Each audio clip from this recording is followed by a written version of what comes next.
then I would cry.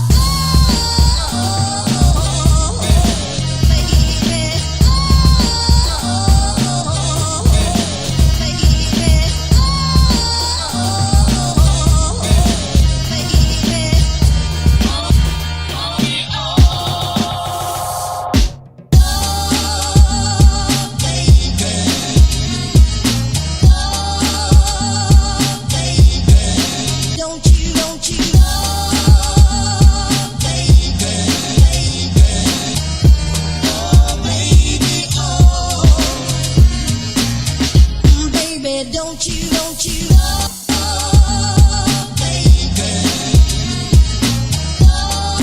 oh, baby, then I would cry, oh,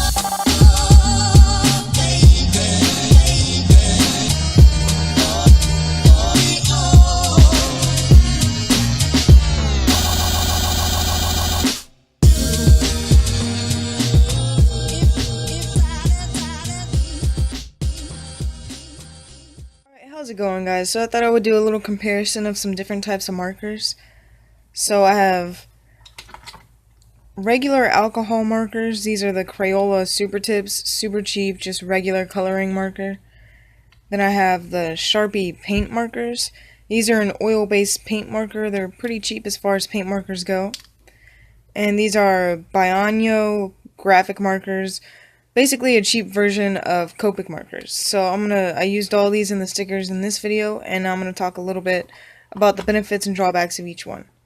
So the first one you saw me do was this one right here. This was the regular Crayola Super Tips alcohol marker. So these are super cheap. I think I got 100 for like 15 bucks.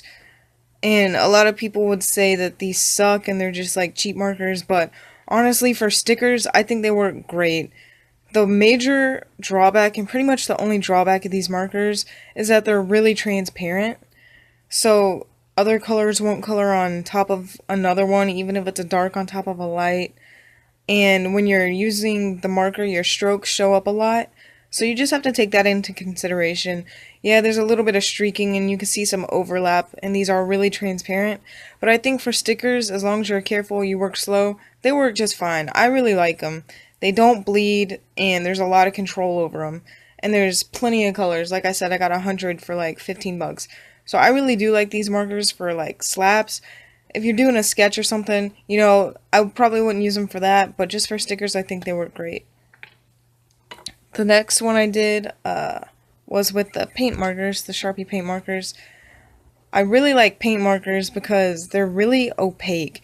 And I say that, and I did have some transparency with this lighter green, but I think that's because my marker was drying out. Usually they're super, super opaque, and one color can draw on top of another without any problem. This dark blue colored over the light green and the dark green very easily. Even the pink colored over the label. It covered up the dark red in the label with one pass. So the opacity is really strong. The only one I think isn't really opaque is the white. Sometimes I have to go over something several times just to get it not to see through, and it's really bad about picking up the pigment of the color beneath it. But paint markers are really good if you want to do some better quality stickers, or if you want to do some canvas sketches or something like that. But like I said, their benefit is that they're really opaque, and if you get some more expensive ones, they'll work a little bit better than the Sharpie ones. The Sharpie is oil-based, and a lot of the time that oil gets around the edges while you're drawing, and it's kind of frustrating. You have to juice it for a while to get that oil out. But yeah, I think paint markers are a really good way to get some better quality stickers, and they're great for like sketches on canvas and stuff like that. The next one I did was with some graphic markers. Just the cheap version of the Copic markers. And these are pretty similar to they are alcohol based, so they're pretty similar to any alcohol marker. The only difference is that the fill comes in a lot smoother. You're not going to see as many strokes or as much streaking. They're still a pretty transparent ink. You can't draw a light color over a dark color, but the dark ones can go over the lighter ones. Like here, I had no problem with the purple going over the lavender color. And in addition to that, these markers blend very well. So 2 videos ago, I tried out some other cheap graphic markers, and they just didn't blend at all. They were a really juicy wet marker and it caused so much bleeding. I couldn't get very fine strokes and I just was really unhappy with them. All the colors were way too vibrant and they didn't have any midtones. But this set I got, there's 80 of them and I think I paid like less than 40 bucks. I got them on Amazon. And there's a lot of midtones, like here in the gray, I used 3 different colors. And I was able to get some cool effects with that, and the blending was really smooth. So I definitely think I need more practice on blending, but these offer a really, really good, smoother, cleaner look to your stickers, and you still have control over it. It's not like a paint marker. The paint markers take a while to dry, and you have to wait for them to dry to layer on top. But these you can blend, and it offers some really cool effects. So I think you don't have to get the Copics or the really expensive ones, but they're just another way to get some really cool looking stickers. And these are also good for other sketches and drawing as well.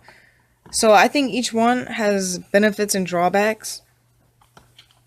And it's really just what you're looking for in a marker and what you're going to use it for. If you're just doing stickers, there's really no reason not to get the cheapest thing, the Crayola markers. As long as you take your time with it and you're careful, it'll look fine. I think it looks great.